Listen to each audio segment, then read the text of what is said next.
Bom dia, meus amigos, bom dia, minhas amigas. Eu sou o Saulo Monteiro e está começando mais um episódio do nosso Café com o Espiritismo.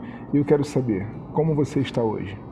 Eu espero sinceramente que bem, mas eu quero te dizer que se não estiver tudo assim tão bem, calma, não fique mal por não estar bem, porque faz parte do ciclo. Um dos mais importantes produtos do espírito imortal é o ato de pensar. Para a doutrina espírita, o pensamento é um dos atributos dos filhos e filhas de Deus. E é através dele que nós construímos, nos movemos, progredimos até. Os espíritos também nos ensinam que no campo do pensar somos absolutamente livres. E Leon Denis tem muito a nos dizer sobre esse assunto e o aborda sob diferentes aspectos em diversas obras. Hoje nós começamos juntos mais uma jornada, agora pelo livro O Espiritismo e as Forças Radiantes, em que ele tratará de alguns temas sobre o pensamento de acordo com a ótica empírica que o Espiritismo nos oferece. Denis, como bom pesquisador e super atento às novidades do seu tempo, começa mostrando que as coisas do espírito, elas se impõem a partir de uma série de pesquisas sobre o invisível. Nos diz ele assim: desde Galvani, a atenção do homem se encaminhou para a eletricidade, mas é somente a partir dos trabalhos de William Crookes sobre os estados sutis da matéria que começamos a perceber a extensão, a calcular a potência das forças invisíveis.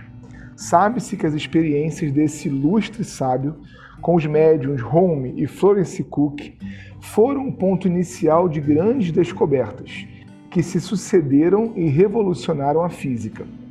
Certamente, antes dele, Allan Kardec e a escola espírita tinham estabelecido a existência do mundo dos fluidos, mas foi Crookes o primeiro que conseguiu captar as forças radioativas e armazená-las, de modo a torná-las úteis para a ciência humana. As suas análises sutis da força psíquica estão descritas no seu livro Pesquisas dos Fenômenos Espíritas, ou em português somente Fenômenos Espíritas mesmo. Dessas forças invisíveis, então, meus irmãos e minhas irmãs, que são materiais e de que hoje se ocupam a física e a química, muitos cientistas passaram depois às forças oriundas do pensamento, tão material quanto uma onda ou um átomo. E um dos experimentos mais comuns à época de Denis, que ele cita abaixo, mostram como a doutrina espírita é uma filosofia da natureza. É preciso sabermos que em espiritismo não há espaço para crença, mas para certezas. Colocando-se, diz Leon Denis, a ponta dos dedos sobre uma chapa fotográfica, no banho revelador, ao fim de certo tempo de exposição, vê-se emitir de cada um dos dedos, como de tantos outros focos, exalações que se estendem na forma de espirais, com mais ou menos intensidade, conforme as pessoas. Em geral, o resultado é fraco, mas fazendo intervir a vontade, com a força do pensamento, sob o impulso da alma, de um apelo ou de uma prece, as radiações aumentam e se transformam numa forte corrente que cobre toda a placa e toma uma direção retilínea. Não digamos então, eu acredito, mas sim, eu sei. Uma vez que nosso corpo de doutrina está baseado em dados conferíveis, comparáveis, possíveis de cruzamentos, de questionamentos e de conclusões.